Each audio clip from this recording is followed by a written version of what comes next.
अस्सलाम वालेकुम नाज़रीन, हाईटेक न्यूज के खबरनामे में आपका खैर मकदम है। मैं हूं नेहा खान। नजर डालते हैं आज की अहम खबरों पर।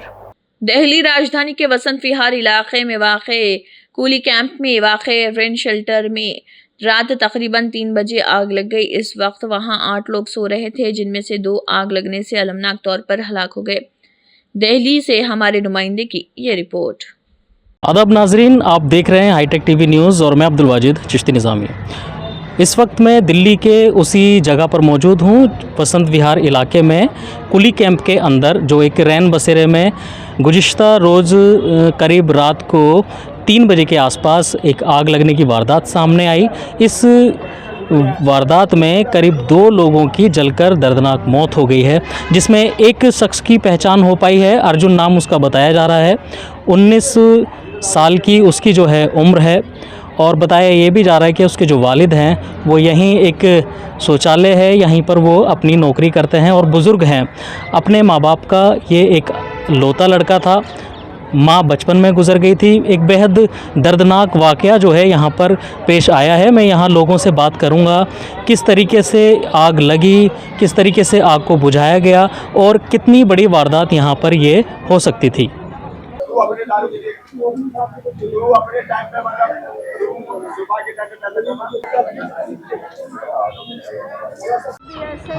नाम बता दीजिए।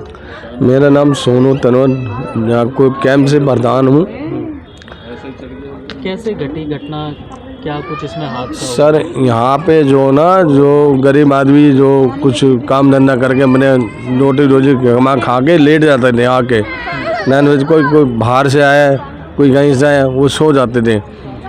तो इसके बाद पता नहीं कैसे लगी, ठीक 2:45 बजे के आसपास की बात है, 2:45 बजे आग लगी।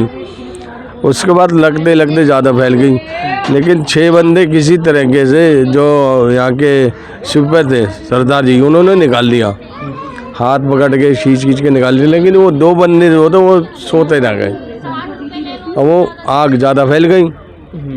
उसकी वजह से ये तो शुक्र है कि भगवान का कि बाकी आग इतनी नहीं फैली कि आसपास की झुग्गियों में लगे।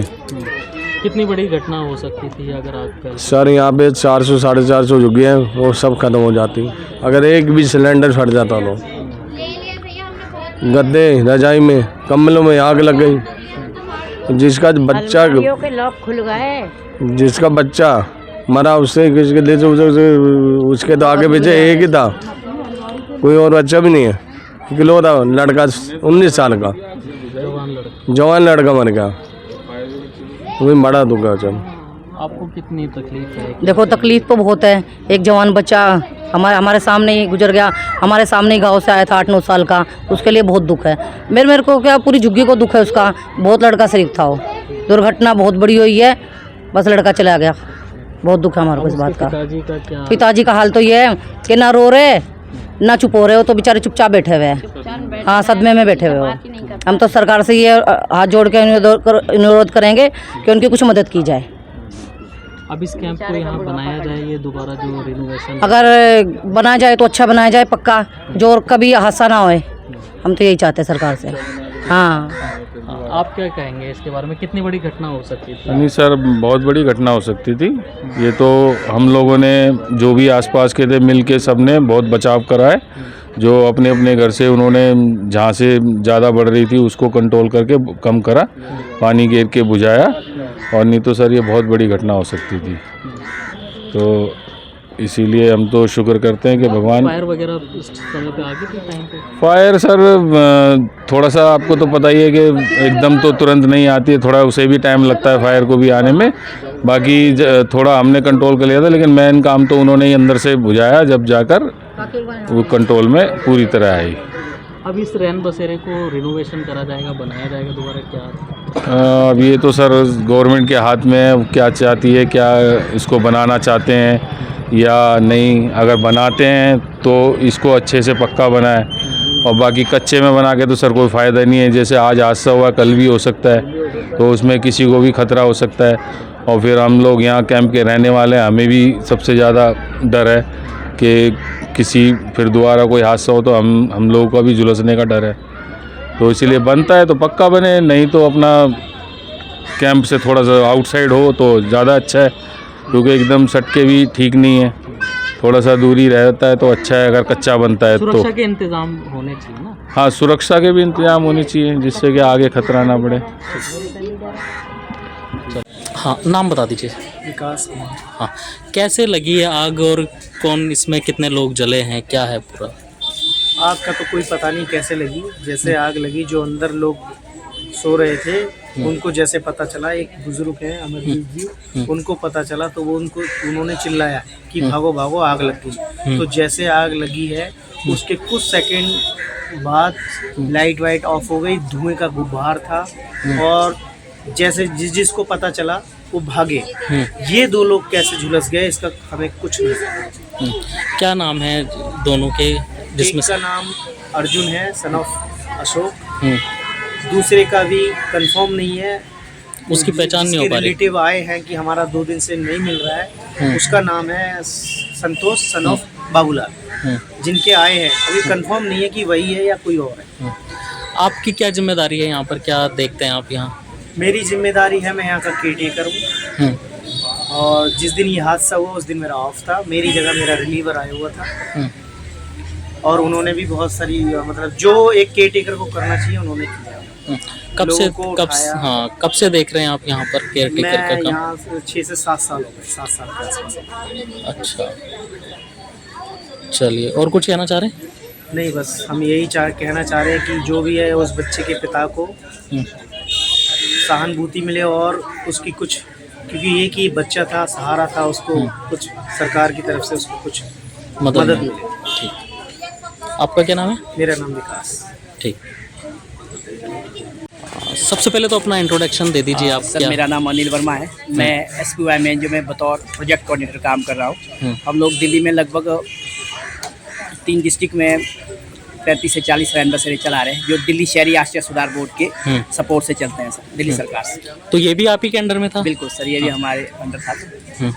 तो अब जो ये घटना घटी है, क्या लग रहा है, क्या हुआ होगा, किस तरीके से? सर, अभी तक इस जो आगजनी की घटना घटी इस बारे में हम लोग अभी कुछ नहीं कह पा रहे, क्योंकि हम लोगों को भी इस चीज़ का पता ही नहीं चल पा रहा कि इसका मेन कॉज क्या रहा है। क्योंकि ये जो घटना घटी है लगभग ये 3 सवा 3 बजे के सुबह के टाइम घटी है और हम लोग जो हमारे स्टाफ थे यहाँ पर केयर टेकर थे, दूसरे भी केयर टेकर यहीं रह रहे थे सर, तो उनको भी एकदम ये चीज़ ऐसी घटी पता ही नहीं लग पाया एकदम।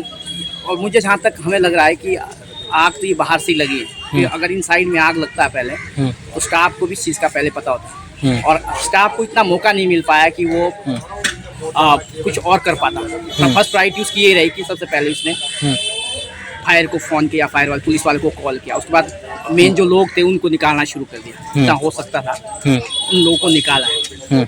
जो भी इसमें रह गए लोग तो शायद किस्मत कहूँ मैं, जो भी कहूँ कि वो एक तो सफिकेशन इतना हो चुका था, धुआं इतना फैल चुका था कि स्टाफ को भी ये नहीं पता लग पाया कि सब लोग निकल गए बाहर कि नहीं निकल पाए।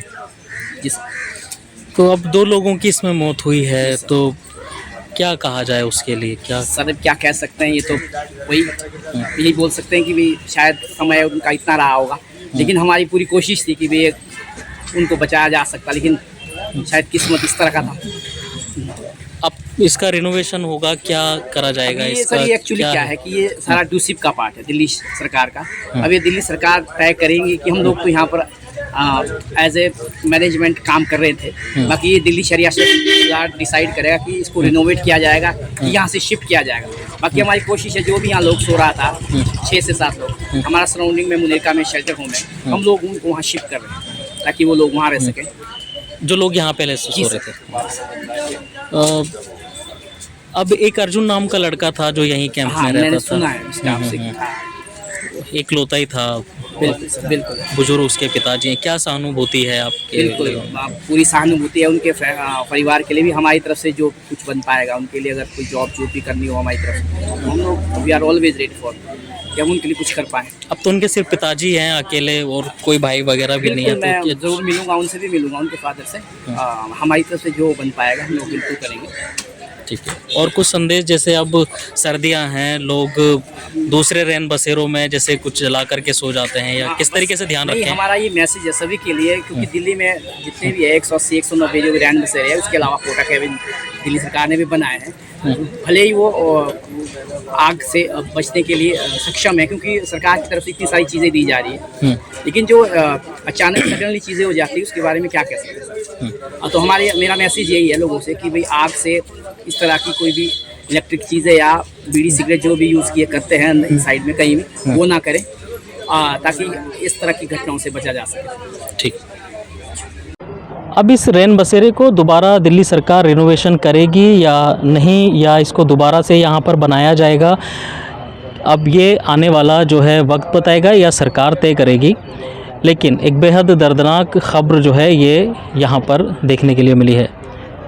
दिल्ली से हाईटेक टीवी के लिए मैं अब्दुल वाजिद चिश्ती निज़ामी।